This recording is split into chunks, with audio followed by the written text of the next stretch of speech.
할렐루야, 우리 주위들 없으면서 영혼이 잘된 같이 범사가 잘되고 강건해집니다. 인사 나누시겠습니다. 영혼이 잘된 같이 범사가 잘되고 강건해집니다.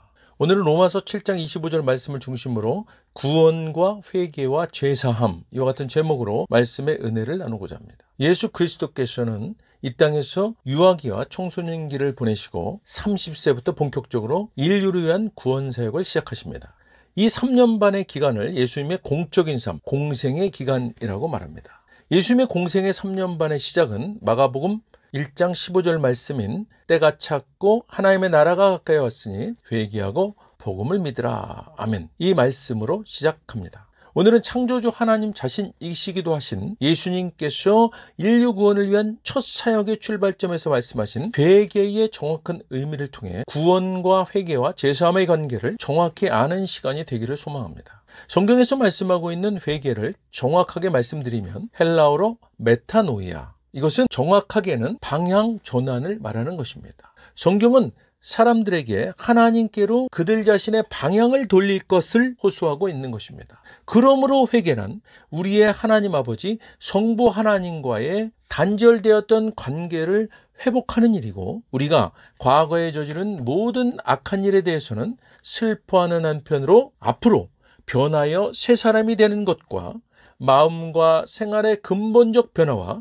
완전한 생활로의 전환까지를 모두 포함한 것입니다. 그러므로 그저 죄에 대한 죄사함만이 회개의 목적이 아닌 것입니다. 그러나 구원파 이단인 일명 기쁜 소식 선교회, 대한예수교 침례회, 대한예수교 복음 침례회로 불리는 박옥수 이단, 또 세월호 사건으로 떠들썩했던 유병헌 기독교 복음 침례회라고 불리죠. 참고로 정통 침례교단으로는 기독교 한국 침례회, 기침과 성서 침례교회가 있습니다. 그러나 이 방금 말씀드렸던 이 구원파 이단들은 기존 교회 교인들을 미혹할 때에 회개에 대해서 집요하게 파고들면서 정통 교인들이 정상적으로 갖고 있던 구원의 확신을 흔들어 놓습니다. 예를 들면 이렇게 합니다. 당신은 구원 받으셨나요? 당연히 그럼 구원 받았죠. 그렇다면 과거, 현재, 미래의 모든 죄에 대해 사함을 받으셨죠? 그렇죠. 그렇다면 당신은 회개를 하십니까? 안 하십니까? 이렇게 묻습니다. 그러면 우리 어떻게 대답하죠? 물론 회개하죠. 그렇다면 당신은 아직 구원받지 못한 상태입니다 라고 말합니다. 그러면 이런 무슨 말 같지도 않은 소리를 하고 그래?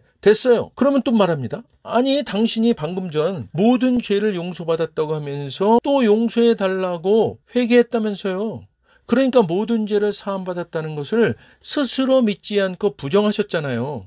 그러니까 아직 죄사함을 받지 못한 거니까 아직 구원받지 못하신 거지요. 그래서 지금 죽으면 지옥 가는 겁니다. 여기까지 대화를 하고 나면 이단인 것 같아서 쫓아버리기는 했는데 계속 귓가를 맴도는 말이 있습니다. 내가 회개하는 것이 구원받지 못한 증거라고? 그럼 회개하지 말아야 진짜 구원받은 확신을 가지고 있는 건가? 그 사람 말이 틀린 거는 같은데 딱히 어느 부분이 틀린 건지는 잘 모르겠고, 한편으로는 맞는 것 같기도 하고, 이렇게 막 혼돈스러워지게 됩니다. 이게 왜 그러는 겁니까? 이것은요, 구원파 이단이 회개에 대해서 심각하게 왜곡해서 말했기 때문입니다. 구원파에서는 회개를 단지 죄사함, 용서를 구하는 것으로만 얘기했기 때문에 그렇습니다. 우리가 기도할 때 흔히 하나님, 제가 지은 이런 죄, 저런 죄, 또한 기억나지 않는 죄까지도 용서해 주시옵소서 하지 않습니까? 이 기도가 구원받기 전의 기도입니까? 구원받은 후의 기도입니까? 대부분 구원받은 후에도 늘 이런 종류의 죄에 대한 기도를 하고 있죠. 엄밀하게 말하면요, 구원받았다는 것은 과거, 현재, 미래의 모든 죄까지도 용서함을, 사함을 받은 것이기 때문에 우리가 자꾸 또 죄를 들춰내면서 용서해 달라고 하는 것은 사실은 예수님께서 십자가에서 이루신 피니시, 완전함에 대한 오류를 범하고 있는 것이 되는 겁니다. 구원파는 이 부분을 얘기하면서 우리들이 죄에 대해서 용서를 구하는 행위만을 회개라고 말하는 중대한 왜곡을 행한 것입니다. 사랑하는 여러분, 죄를 용서해달라고 하는 것만이 회개입니까? 회개란 하나님께로 방향을 전환하는 것이라고 말씀드리지 않았습니까? 그러니까 우리는 이 땅에 살면서 회개해야 됩니까? 하지 말아야 됩니까? 당연히 구원받아 은혜 아래 있는 우리들도 매일매일 매 순간순간 회개해야 되는 것입니다. 물론 우리는 죄에 대해서는 모든 죄, 과거의 죄, 현재의 죄, 미래의 죄, 원죄, 자범죄, 정죄함까지도 사함을 받았습니다. 이처럼 우리는 은혜로 구원받은 것입니다. 그러므로 우리는 완전히 새롭게 된 존재입니다. 율법에서 벗어나 은혜 아래에 있는 하나님 나라 백성이요 하나님 자녀 된 자들입니다. 이것이 이제 새롭게 된 우리의 본성입니다. 여기까지 이해하셨고 믿으시면 크게 아멘 하십시오. 아멘. 회개를 죄사함, 죄 용서함만으로만 얘기하면서 회개하는 것을 죄 용서함 받지 못한 증거라고 정죄하면서 구원받은 백성들을 미혹하여 구원의 확신을 흔들어서 멸망의 지옥으로 이끌고자 하는 행위는 매우 악랄한 사단의 하수인으로서의 행동인 것입니다. 이런 구원파이다는 또한 한 번 죄사함을 받으면 구원받은 것이고 이 구원은 절대 취소되지 않는 영원한 것이기 때문에 절대 다시 죄를 용서해달라는 회개를 할 필요가 없고, 비록 자신들이 살인을 저지를지라도 구원과는 아무 상관이 없는 일이 된다고 말합니다. 이들은 그래서 한 번 구원받은 후에는 아무리 막 살아도 정죄함조차도 가질 필요가 전혀 없다고 말합니다. 사랑하는 여러분, 언뜻 듣기에는 칼빈이 말하는 불가항력적, 선택적 구원을 말하는 것 같지 않습니까? 그러나 이것도 장로교 애종론인 칼빈주의를 심각하게 왜곡한 이단설입니다. 물론 한 번 구원받으면 은혜로 구원, 선택받으면 그 구원은 취소되지 않습니다. 그러나 자신의 자유의지로 예수님을 부인하면 구원받지 못합니다. 다시 말하면 이런 경우에 인간의 자유의지에 강제 개입하지 않으시는 하나님의 말씀대로 구원은 취소된다고 말할 수 있습니다. 물론 이런 경우도 하나님은 이미 알고 계시기 때문에 하나님이 전지전능과 주권적 선택은 결코 조금도 불안해지지 않는 것입니다.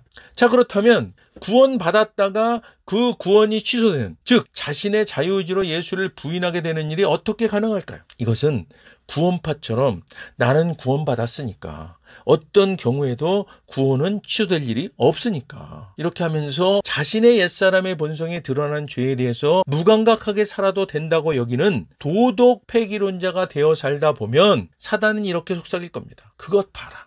네가 구원받았다면 어떻게 이런 죄악된 본성들을 나타낼 수가 있겠니? 그러니 너는 아직 죄의 문제가 해결되지 않은 구원받지 못한, 아직도 너는 죄인인 것이야. 사랑하는 여러분, 사단의 이런 속삭임은 구원받아 은혜 아래 있는 우리에게도 동일하게 속삭이는 내용입니다. 바로 이때 회개에 대한 성경적인 정확한 이해가 악한 사단의 계략을 물리치고 승리하는 핵심 진리인 것입니다. 이때 구원파는 어떻게 미혹할까요? 그들은 회개하는 것이 구원받지 못한 증거라고 알고 있기 때문에 절대 회개할 수가 없게 되는 것이고, 그들은 그저 아무리 죄가 자기들을 우겨쌀지라도 상관없다고 하면서 양심에 화인 맞은 상태로 구원받았다는 의지적인 믿음만 가지고 살아가는 것입니다. 인간의 도덕적인 삶이 어떻게 살든 아무런 문제가 없다고 믿는 믿음으로 도덕 폐기론자의 삶을 살아가는 것입니다. 그러나 이들에게 이런 삶은 기본적으로 하나님께서 주신 도덕적인 기준을 무시하는 것으로 해결할 수 없는 정죄감을 가질 수밖에 없고, 물론 자신들은 깨닫지 못할 수도 있습니다. 그래서 결국에는 그 죄책감과 정죄감을 해결하지 못하고 사단의 전략의 포로가 되어서 지옥 멸망으로 떨어지게 되는 것입니다. 사랑하는 여러분, 그렇다면 은혜 아래 있는 우리는 어떻게 대응해야 되는 걸까요? 여기에 회개에 대한 정확한 성경의 가르침에 답이 있음을 이미 그동안 계속해서 전한 말씀으로 알고 계실 겁니다. 로마서 7장 23절로 25절입니다. 내 지체 속에서 한 다른 법이 내 마음의 법과 싸워 내 지체 속에 있는 죄의 법으로 나를 사로잡는 것을 보는도다. 오호라, 나는 곤고한 사람이로다. 이 사망의 몸에서 누가 나를 건져내랴. 우리 주 예수 그리스도로 말미암아 하나님께 감사하리로다. 그런즉 내 자신이 마음으로는 하나님의 법을, 육신으로는 죄의 법을 섬기노라. 아멘. 구원받은 우리도 옛사람의 본성과 새롭게 된 본성이 서로 우리 안에서 싸운다고 사도 바울도 고백했습니다. 은혜 아래 있는 새롭게 된 본성인 마음으로는 하나님의 법을, 즉 성령의 9가지 열매를 가진 모습을 드러내는 본성과 옛사람의 본성인 육신은 죄를 섬기는 상태라고 합니다. 그러니 우리가 꼭 알아야 될 것은 무엇입니까? 이제 새롭게 된 우리의 본성이 원래 우리 본 모습이라는 사실입니다. 이 새롭게 된 본 모습은 성령의 9가지 열매, 사랑과 희락과 평강과 온유와 절제와 오래 참음과 자비와 양선과 충성을 드러내는 것입니다.